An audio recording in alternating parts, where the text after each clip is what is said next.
Alright guys, here's a video of our Kenmore Quiet Guard dishwasher. Here's the inside of it. It's really dirty. We need to do a deep clean on this one. It's really dirty. And change altogether. Well, I got a couple other things I gotta buy. From Amazon? Yeah. What else? I don't know right now. See? I gotta get Look how dirty it is.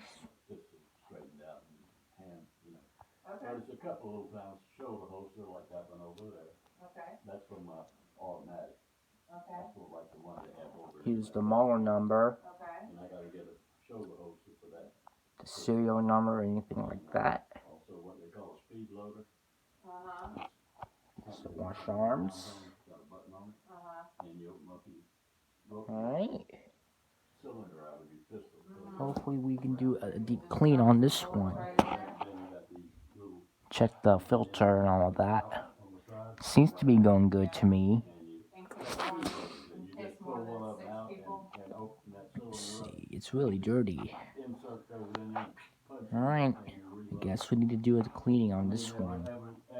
Look how dirty it is.